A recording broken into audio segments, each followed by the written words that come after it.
Bonjour la famille, c'est toujours Gilmas dans les analyses objectives. Aujourd'hui, je vais faire une causerie morale avec vous qui me voyez, vous qui aimez mes vidéos de motivation. Mais avant tout, s'il vous plaît, vous savez que je fais les vidéos, beaucoup de personnes visionnent mes vidéos, mais ils ne mettent pas les j'aime, vous ne likez pas les vidéos, je ne sais pas pourquoi. Mais en tout cas, je suis fier de vous d'être là pour les commentaires également et les abonnements. Je vais vous dire pourquoi les hommes africains ne sont pas le bienvenu ici au Canada.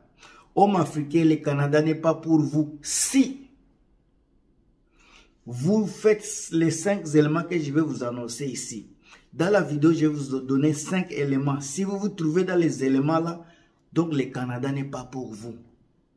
Ce sont des petites choses, mais ça fait beaucoup de l'importance ici, surtout quand tu vis ici pour longtemps. La première chose, tu sais bien que ici, il n'y a pas Louise, Joséphine, Madeleine, donne-moi ceci, donne-moi cela. Un homme africain, quand il vient ici, ne veut pas se comporter comme l'homme africain qui vit en Afrique. En Afrique, vous pouvez avoir des bonnes, des personnes avec qui, sur qui compter. Mais ici, c'est compromis. La première chose, c'est compromis. Compromis. Arrivé en Occident, votre femme, c'est votre meilleure amie. Tout ce que vous faites, tu dois savoir que tout se fait ensemble. Tout se fait ensemble. Si quelqu'un fait A, fais le B. Tu n'es pas ici pour envoyer les... Ici, tu n'as pas l'état d'envoyer les gens. Si tu veux avoir une bonne, une personne qui va faire le ménage pour toi, ici, le ménage minimum, le salaire minimum horaire, c'est à peu près $20. $20. Et puis, si tu vas payer la personne là chaque jour, 8 heures d'état, 6 heures d'état, chaque fois, vous allez perdre de l'argent. C'est chez nous là, les coûts, les mains d'œuvre, dans des personnes comme des ménages là, les bonnes, les maids, c'est moins cher. Et ces gens-là peuvent arriver à vivre chez toi pendant 6 mois, vous ne les payez rien. Les gens là vont vous aider à garder les affaires, faire la vaisselle, laver les habits, repasser les habits, tout ce que vous allez les payer, manger chez toi, dormir chez toi. Mais ici là, ce n'est pas comme ça. Ici, tu dois faire les choses que les bonnes, tes gens de service en Afrique faisaient, c'est ce que toi tu vas faire ici chez toi. Tu dois laver la vaisselle, faire la vaisselle. Tu dois laver tes propres habits, mettre dans la machine. Tu dois les laver dans la machine pour les mettre dans les séchoirs. Tu vas faire cela. La deuxième chose, je ne serai pas long. La deuxième chose, c'est nourriture. Les hommes africains veulent manger la nourriture fraîche. À chaque jour, on doit aller au marché, on va aller acheter, on va retourner à la maison, on va préparer, on va mettre la nourriture à table, tu vas manger, on va enlever la nourriture sur la table, les plats, on va les remettre dans la cuisine, quelqu'un va laver ça pour toi. Tout ça là, ici, ça n'existe pas. Nourriture, la façon on prépare ici, ce n'est pas la façon on prépare chez nous. Je sais que les choses changent aujourd'hui, mais quand même, je vais parler de la vie que moi je connais et la vie que je vis ici. Ici en Occident, quand tu prépares, souvent tu prépares pour 3 jours. Il y a d'autres personnes qui préparent pour 1 semaine. Si le week-end, tu achètes de la nourriture, si tu veux la semaine, tu sais que je vais manger de la viande, des moutons par exemple, les poissons, fish, poulet, je vais manger je sais pas quoi. Tout ce dont tu as besoin pendant la semaine, tu les prépares les dimanches souvent. Les dimanches, tu prépares la nourriture pour de la semaine. Et puis maintenant, quand tu as la nourriture déjà préparée, tu les mets dans le frigo.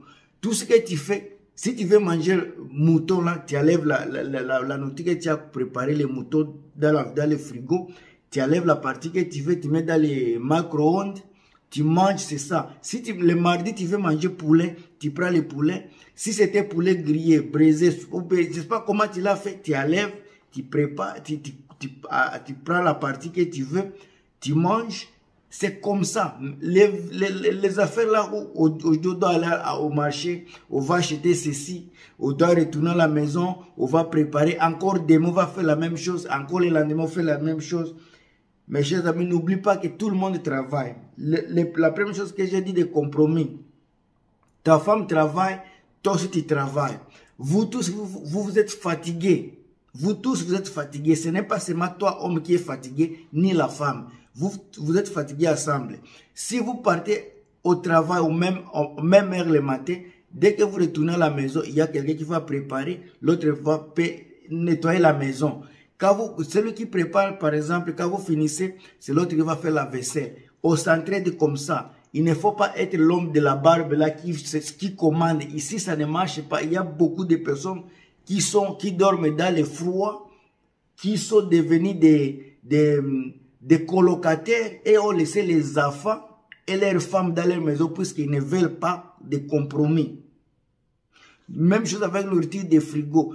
La personne, si tu crois que c'est la femme qui va préparer pour toi chaque jour la nourriture fraîche, elle va au travail comme toi et retourne. Est-ce qu'elle a le temps d'aller au marché, de retourner, de préparer? Pendant qu'elle va préparer, elle veut du travail, doit se reposer également. Elle n'est pas une machine, elle n'est pas un cheval.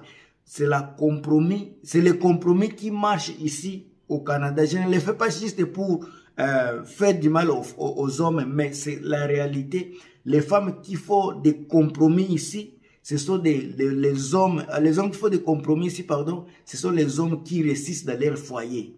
Point et trait. Troisième point. Nous là, comme on a les hommes qui sont en Afrique là, quand la femme quelque chose, on frappe, on frappe, on frappe, on frappe. Ici, on ne frappe pas. Ici, on ne frappe pas femme. Même avant, on ne frappe pas. Ça, c'est des réalités. Les cas de femme, tu frappes femme. Si elle appelle la police là, tu es à l'extérieur. Deux fois, trois fois, moi-même, toi-même, tu sais que déjà, si elle appelle la police pour la première fois, c'est qu'elle peut appeler aussi la deuxième fois, elle peut appeler troisième fois, elle peut également appeler quatrième fois. Est-ce que tu es prêt à être humilié chaque jour en appelant la police, humilié par les voisins vont te voir humilié chaque jour?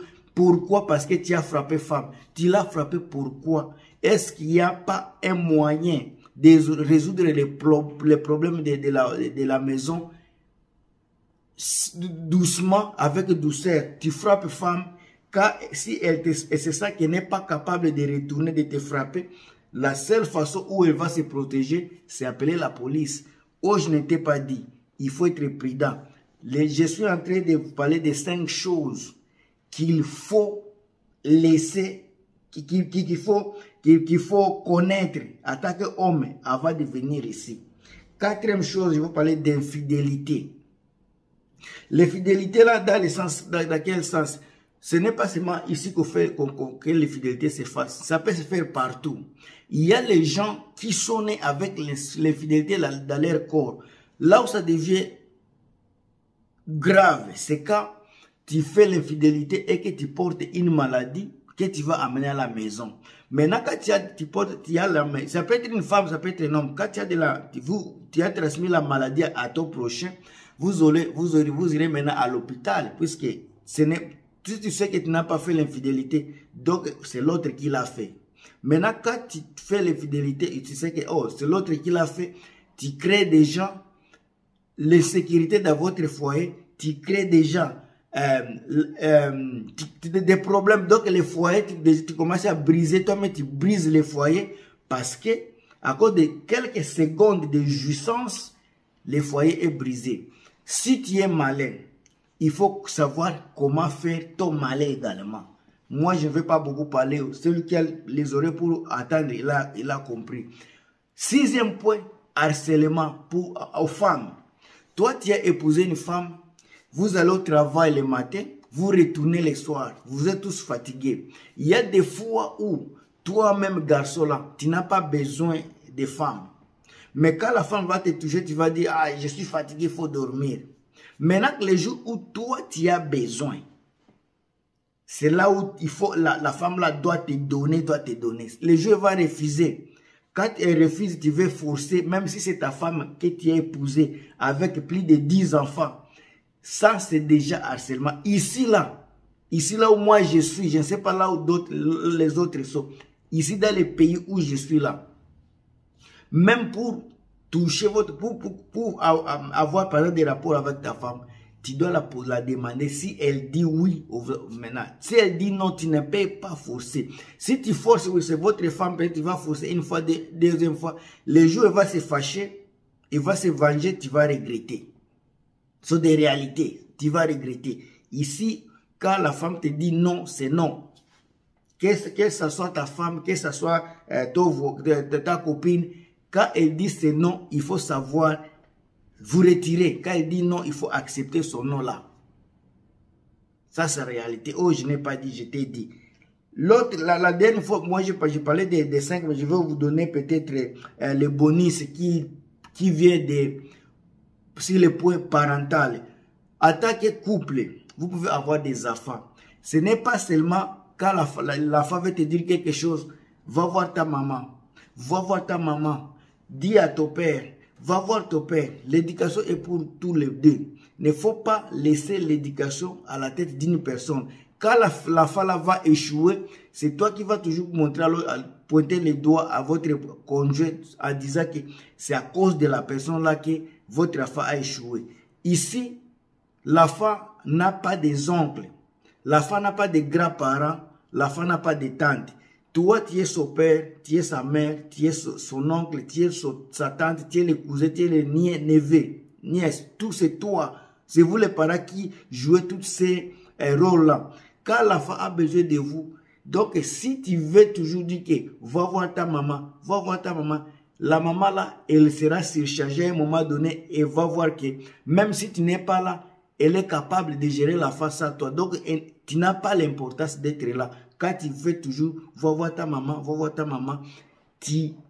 je vais dire que tu jettes tes responsabilités, tu deviens irresponsable dans la maison, puisque si tu ne veux pas jouer le rôle en tant que papa, à chaque fois, va voir ta maman, soit la maman, va voir ton père, ça désoriente les enfants et la fois voit qu'il la fois saura que il y a toujours la personne ici qui m'aide par rapport à l'autre. Quand j'ai besoin de l'aide à la personne ici, la personne ici m'envoie toujours à l'autre personne. Ce sont des choses auxquelles il faut vraiment penser tellement. Ces choses ne s'appliquent pas seulement au Canada, ni en France. Ça s'applique partout. Les parents qui se respectent, qui se comprennent, doivent avoir des compromis dans leur foyer. La nourriture ne doit pas les causer défaut, puisque le système de vie ici est tellement différent. Tout le monde est au travail et toute chose est paramétrée, c'est par seconde, par minute, c'est calculé. Il ne faut pas frapper la femme, ce n'est pas bien partout dans le monde. Même même femme là, si tu es forte, il ne faut pas frapper ton homme. L'infidélité qui n'est pas tolérée partout. L'harcèlement là, quand tu as besoin de votre prochain, regardez son état d'esprit, son état physique. Est-ce que le moment est là pour ça? Il y a aussi les affaires qui affectent aussi votre mental. Donc il faut tout regarder toutes ces choses-là. Moi, je suis votre frère Gilmas. Partagez, commentez, likez. On se revoit dans la prochaine vidéo. À plus.